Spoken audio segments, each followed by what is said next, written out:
Magandang araw sa ating lahat. Balik na naman tayo sa kalsada. Medyo matagal-tagal na tayo hindi nakapag-rides. May pupuntahan nga pala tayo. Doon lang sa Barangay Lagundi. Dito pa rin sa Oslo. Kasi maraming nagsasabi maganda daw doon. Saka habang dumadaan ako dito sa highway, nakikita ko talaga doon sa bandang bundok. May mga bagong kalsada kasi yun, paakyat papuntang bundok, kaya kitang kita sa highway. So sa tagal ko nang naninirahan dito sa Oslo, hindi ko pa rin napuntahan yan, kaya ayun, naisipan ko pupuntahan natin. Baka para may experience naman tayo, hindi tayo magmukhang tanga pag may nagtatanong na mga kasamahan nating riders. Siyempre, ganun yan tatanong. Taga rito pa naman tayo. Tagal ko na dito.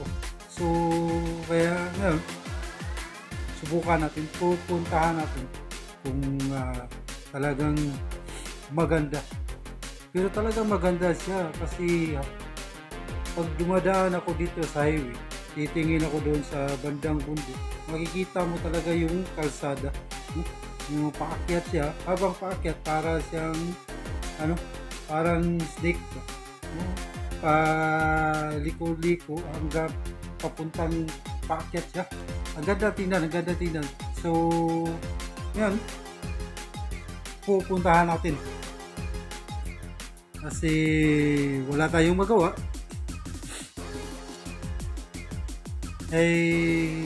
Chill ride lang muna tayo. So pahangin tayo sa bundok para naman tayo ng masarap, sariwang hangin. Yun, mga supporters na rin. So yung kalsada pala natin doon sa Caceres, medyo okay na, tapos na nakita natin. Dito na naman sa bandang Lagundi, yung banda doon sa unahan ng tulay, unahan ng bridge, medyo okay na siya. Ngayon dito na naman sa bandang south, pero okay naman siya, galing pinalitan lang ng simento. Pinalitan ng simento, kaya kitang-kita nyo mga kasamahan nating mga riders, hindi na kayo dapat mabahala dito. Kasi dati grabe ang dito, grabe ang mga butas-butas, kaya delikado sa mga kasamahan nating riders. Ngayon may heavy equipment ng binaba kasi babakpasin naman dito yung banda rito punta doon, dito sa tulay punta doon, babakpasin. Kaya tingnan nyo yung kalsada. Pagasolina muna tayo. Okay, gwapo ba ng view niya sa ibabaw sa Itayan? Ibabaw sa Itayan ba? Hindi pa nag-view niya? Ha? Siminto na puro siya. Dili ba? Siminto na puro. Gatos.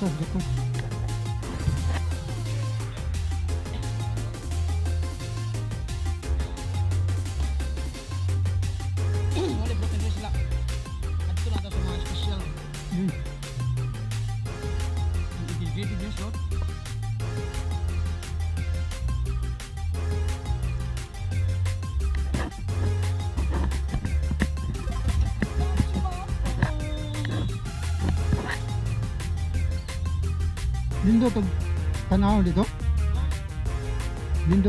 Babaw.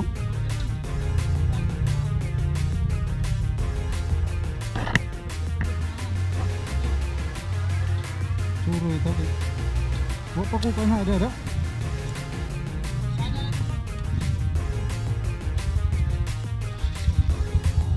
Nade agyanan po dito padung.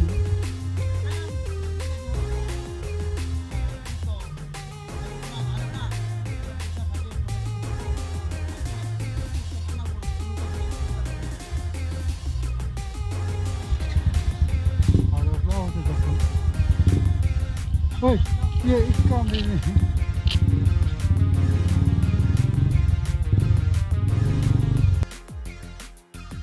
So let's go. Punta na tayo. Ayun. Dito kasi dati, no, dito, itong kalsada na to dati, grabe ang butas-butas dito. Kaya natatakot yung mga organizer ng ano, no, ng mga injury, endurance ride. Natatakot kaya nung nakaraan, 2 beses hindi na nila pinadaan dito yung mga endurance ride. So ngayon, pwede na kayong bumalik dito. Baka next year, balik nyo na dito. Kasi okay na yung kalsada dito, wala na okay. Meron naman konti kasi yung ibang portion medyo ginagawa na pero wala na talagang butas-butas. Kaya lang, ingat kayo sa habang yung mga portion na nagpatuloy yung gawan, may mga ano naman, may mga signboard naman. Ayan, pero talaga yung kabilang, yung lugar na ginagawa, kabilang side, okay naman siya, wala nang butas-butas, hindi na, no? So, dito tayo, yun, nagbaba na sila ng mga heavy kasi babakasin naman to dito, palitan na sila. Dito na tayo, aakyat na tayo papuntang bundok ko. So, hindi pa ako, nakapasok ako dito hanggang doon lang sa may paan.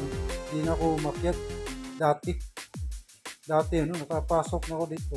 Kaya, ngayon, talagang aakyatin ko na kasi ang ganda ng tingnan doon sa highway.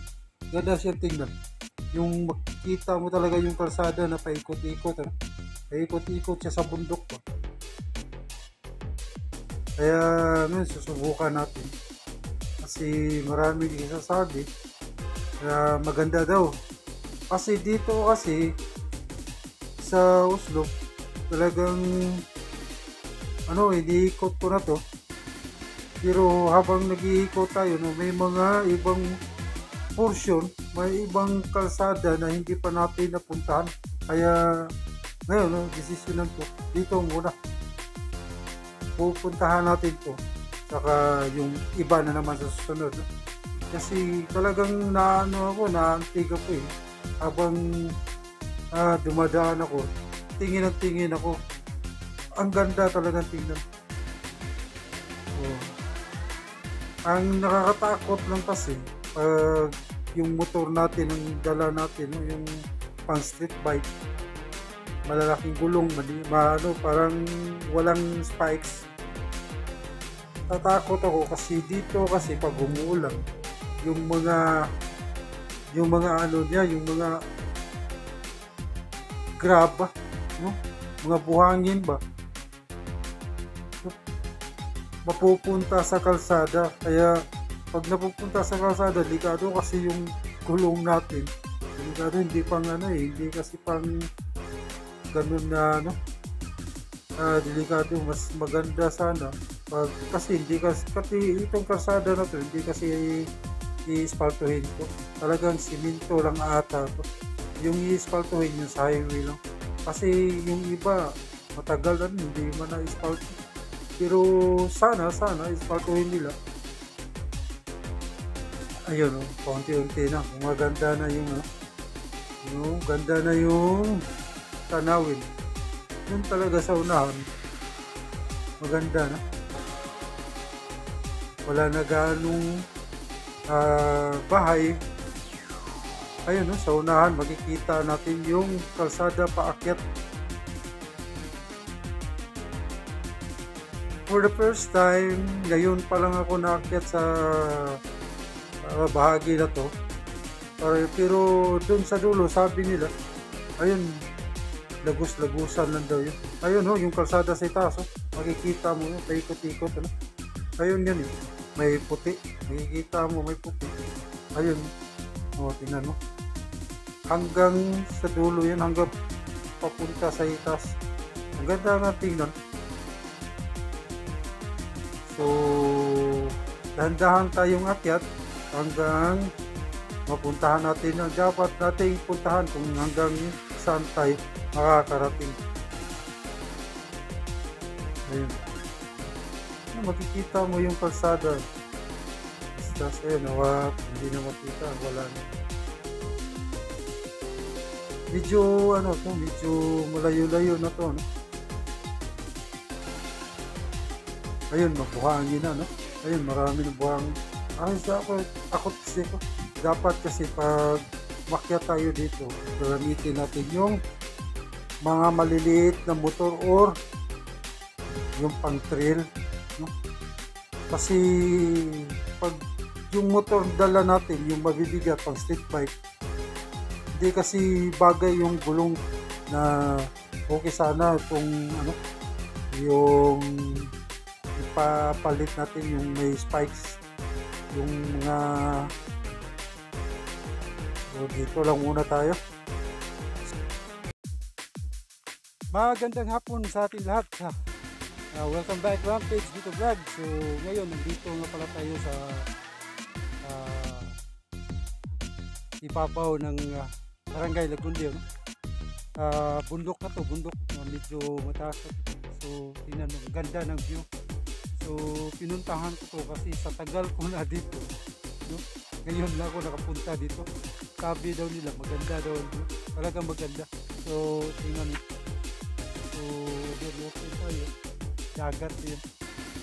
So maganda talaga, maganda.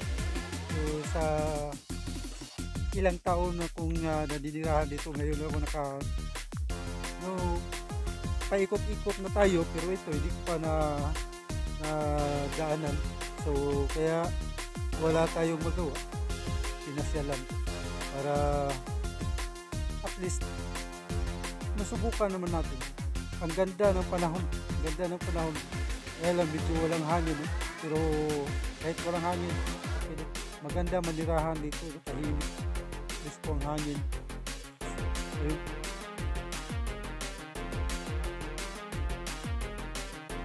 Okay, nakita nyo yung yung Sumilon Island. Nakita yung Sumilon Island. Ano yun? Ayun. Ayun, Sumilon Island yun. Ayun, ito pala. Hindi man. So, tingnan natin. Kita rin natin. So, hindi na tayo magtatagal kasi medyo umulan. Batsin na tayo, baka basa tayo. Let's go! Ayun o, uuwi na tayo. Biglang umulan. Baka lalakas. Dadahan lang tayo uwi. Babalik na lang tayo sa ibang panahon, yung maganda.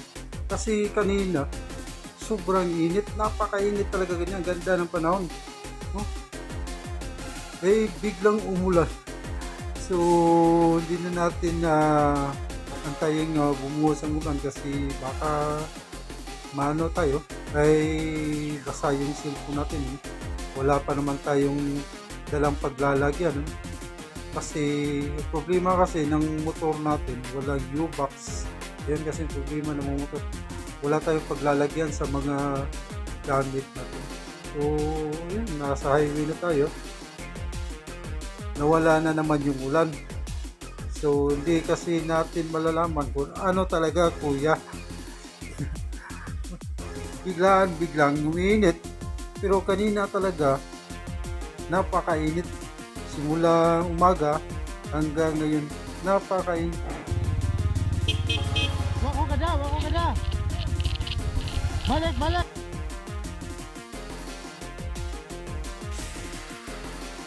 Yun, humihingi sila ng humihingi ng sticker, nakita tayo.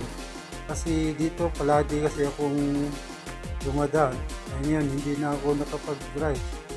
Nakikita naman lang, humihingi ng sticker. Naubusan tayo ng sticker.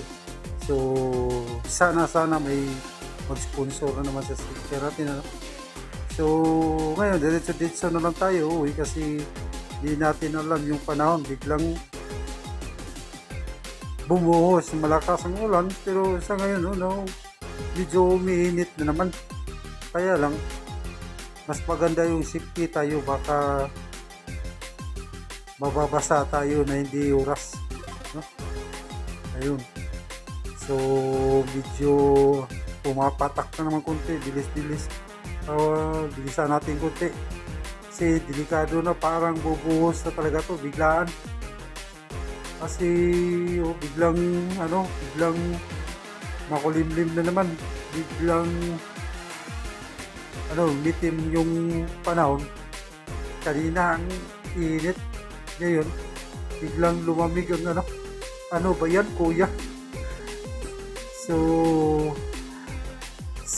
babalik na lang tayo sa ibang panahon kung may pagkakataon na yun. Bumuhos na talaga ang ulan, ngayon basa na ang kamera natin pati cellphone natin. So sana huwag lumakas ng lalo. Sa bagay, nandito na tayo. Hanggang dito na lang. Salamat. Thanks for watching.